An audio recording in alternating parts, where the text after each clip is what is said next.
തീർത്ഥാടനങ്ങൾ മലയാളിക്ക് എന്നും ഊർജ്ജദായകമാണ്. വെറുമൊരു യാത്രയ്ക്കപ്പുറം അതൊക്കെ ആത്മീയ അന്വേഷണങ്ങളാണ്. പ്രീതി മഹേശ്വരി ബാലകൃഷ്ണൻ എന്ന മറുനാടൻ മലയാളി നടത്തിയ സതോപാന്ത യാത്ര അത്തരത്തിലൊന്നാണ്.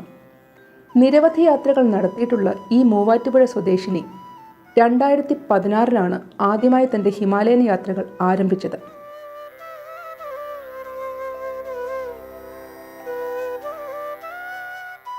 മാനസരോവർ കൈലാസം പരിപൂർണമായി കാൽനടയായി പരിക്രമണം ചെയ്ത പ്രീതി 2017 ആദി കൈലാസവും 2018 ശ്രീകണ്ഠ് മഹാദേവ കൈലാസം, കിന്നർ കൈലാസം, മാണി മഹേഷ് കൈലാസം എന്നിവയും തൻ്റെ തീർത്ഥാടനത്തിൽ ഉൾക്കൊള്ളിക്കുകയായിരുന്നു.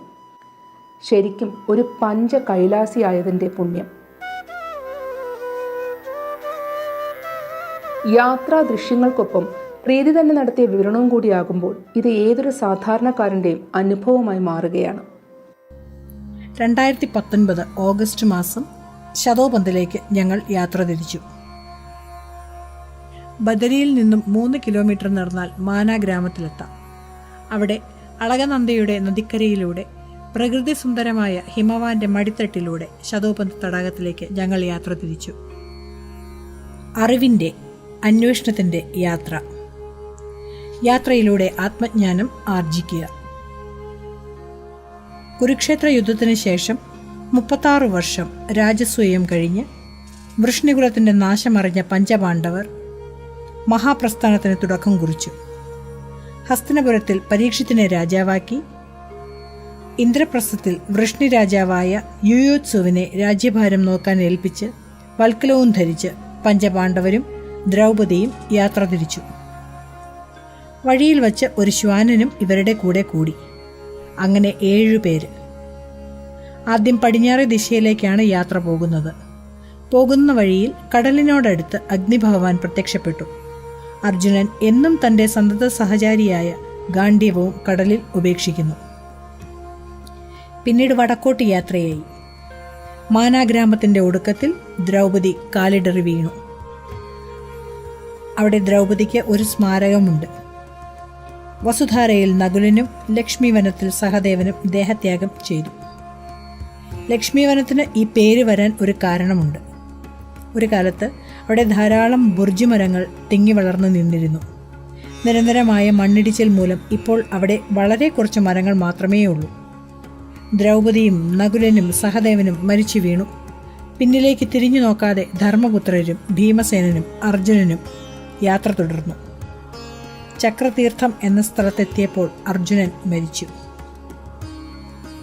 പിന്നീടും മുന്നോട്ട് പോയപ്പോൾ ശതോപന്ത് തടാകക്കരയിൽ ഭീമസേനനും ദേഹത്യാഗം ചെയ്തു. സഹോദരങ്ങൾ എല്ലാം മരിച്ചു വീണു എന്നറിഞ്ഞിട്ടും യുധിഷ്ഠിരൻ തിരിഞ്ഞു നോക്കാതെ യാത്ര തുടർന്നു. അപ്പോഴെല്ലാം നിഴൽ പോലെ ശ്വാനനും കൂടെയുണ്ടായിരുന്നു.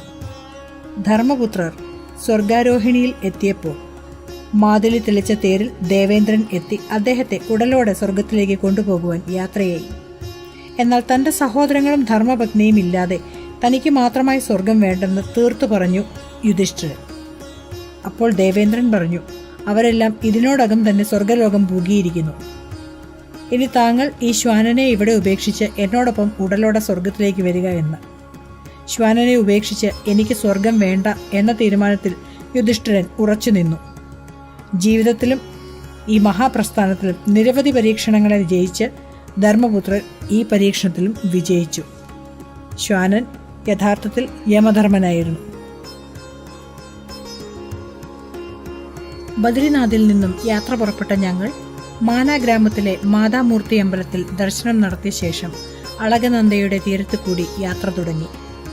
മാനാഗ്രാമത്തിലെ അന്തേവാസികളുടെ കൃഷിയിടങ്ങളാണ് ആദ്യമൊക്കെ. പിന്നീട് അകത്തേക്ക് പോകുന്തോറും അതിമനോഹരമാണ് മഹാപ്രസ്ഥാനത്തിൻ്റെ വഴി. കൃത്യമായ വഴിയൊന്നും ഇല്ല എങ്കിലും അരയോളം പൊങ്ങി നിൽക്കുന്ന പുല്ല് വകഞ്ഞു മാറ്റി ഞങ്ങൾ യാത്ര തുടങ്ങി. ലക്ഷ്മി വനത്തിൽ ആണ് ലക്ഷ്മി ദേവി തപസ് ചെയ്തിരുന്നത്. നിറയെ ബുർജു മരങ്ങളായിരുന്നു അവിടെ. ഇപ്പോൾ വളരെ കുറച്ചു മാത്രം മരങ്ങളെ ഉള്ളൂ. രേണുകൂട പർവ്വതത്തിൽ നിന്നും ഉത്ഭവിച്ചു വരുന്ന വസുധാര. അതിമനോഹരമായ കാഴ്ചയാണിത്. ഞങ്ങൾ വസുധാരയുടെ എതിർവശത്തു കൂടിയാണ് നടന്നിരുന്നത്. പഴയ കാലത്ത് വസുധാരയുടെ ഭാഗത്തു കൂടിയാണ് ശതോപന്ത് യാത്ര നടത്തിയിരുന്നത്. ശതോപന്ത് യാത്രയിൽ ഉടനീളം ഗ്ലേഷ്യറിന്റെ മുകളിലൂടെയാണ് യാത്ര.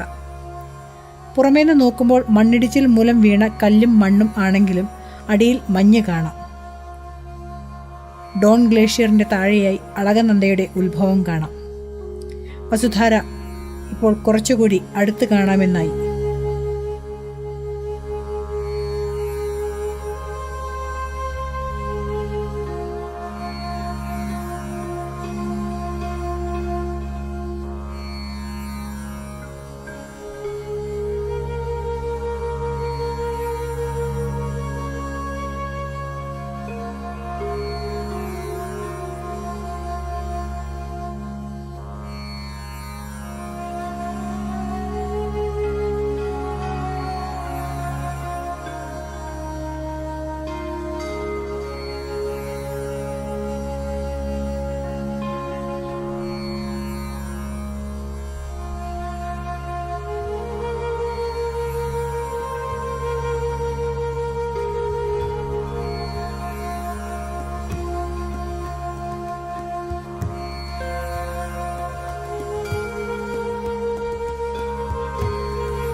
പേരുപോലെ തന്നെ വളരെയധികം വെള്ളച്ചാട്ടമുള്ള സ്ഥലം.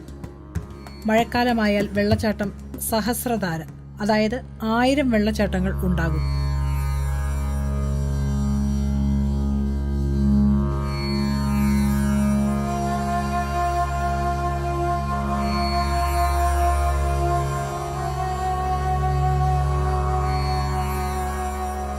മാന മുതൽ ശതോപന്ത് വരെ യാത്രയിലുടനീളം അതിമനോഹരമാണ് പ്രകൃതി.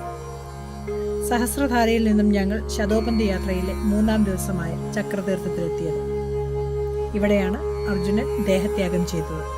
ചക്രതീർത്ഥത്തിൽ നിന്നും കാണുമ്പോൾ ചെറുത് എന്ന് തോന്നിക്കുന്ന 3 വലിയ കുത്തനെയുള്ള മലകൾ ഞങ്ങൾ കയറി. കയറ്റം താരതമ്യേന വിഷമകരമായിരുന്നുവെങ്കിലും ഇറക്കം അതിദുഷ്കരമായിരുന്നു. അടുത്ത ദിവസങ്ങളിലുണ്ടായ മലയിടിച്ചിൽ മൂലം വഴിയെല്ലാം പോയി, ദിശയറിയാതെ കുഴങ്ങിപ്പോയി. കാലുവച്ചാൽ തെന്നിപ്പോകുന്ന ഇളകിയ കല്ലുകൾ. 2 കിലോമീറ്ററോളം ആ അവസ്ഥയായിരുന്നു.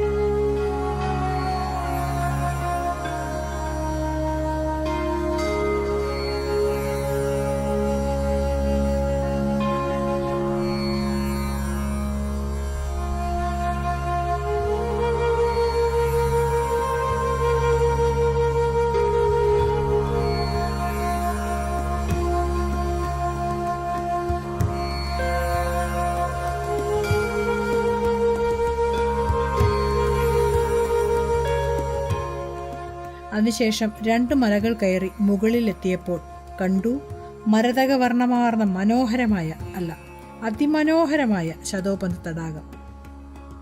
ഞങ്ങൾ ദ്വാദശി നാളിലായിരുന്നു അവിടെ എത്തിയത്. എല്ലാ ഏകാദശി നാളിലും ത്രിമൂർത്തികളും ദേവതകളും ഇവിടെ വന്ന് സ്നാനം ചെയ്യുമത്രേ. ശതോപന്ത് തടാകത്തിൻ്റെ കരയിൽ കാശ്മീരിൽ നിന്നുമുള്ള ഒരു ചെറുപ്പക്കാരനായ സന്യാസി ആശ്രമം കെട്ടി താമസിക്കുന്നുണ്ട്. ശതോപന്തിന് ശേഷം ചന്ദ്രതാൾ തടാകം, അതിനുശേഷം കാണുന്നതാണ് സ്വർഗാരോഹിണി. ശതോപന്ത് തടാകക്കരയിൽ നിന്ന് നോക്കുമ്പോൾ കുബേരൻ്റെ അളകാപുരിയും ചൗക്കമ്പ പർവ്വതങ്ങളും നീലകണ്ഠ പർവ്വതവും കാണാം. ശതോപന്ത് ഗ്ലേഷ്യറാണ് ഇതിൻ്റെ മറുകരയിൽ കാണുന്നത്. കാലാവസ്ഥ നല്ലതാണ് എങ്കിൽ നാരായണ പർവ്വതവും നീലകണ്ഠ പർവ്വതവും ബാൽകുണ്ട്, ചൗക്കമ്പ ഇങ്ങനെയുള്ള എല്ലാ പർവ്വതങ്ങളും കാണാം. അവിടെ ഇറങ്ങി ഞങ്ങൾ തീർത്ഥസ്നാനം ചെയ്തു. ശതോപന്ത് തടാകത്തിൽ തീർത്ഥസ്നാനം ചെയ്തു. ത്രിമൂർത്തികൾ തപസ്സനുഷ്ഠിക്കുന്ന ത്രികോണാകൃതിയിലുള്ള ഒരു തടാകമാണ് ശതോപന്ത് തടാകം. തടാകത്തിൽ ഇറങ്ങുകയും സ്നാനം ചെയ്യുകയും തീർത്ഥം പാനം ചെയ്യുകയും ചെയ്തു. ശതോപന്ത് യാത്ര തികച്ചും പരിപൂർണ സഫലമായ ഒരു യാത്രയായിരുന്നു. മനസ്സിനും കണ്ണിനും സന്തോഷം നൽകിയ ഒരു യാത്ര, ആത്മനിർവൃതി അറിഞ്ഞ ഒരു യാത്ര.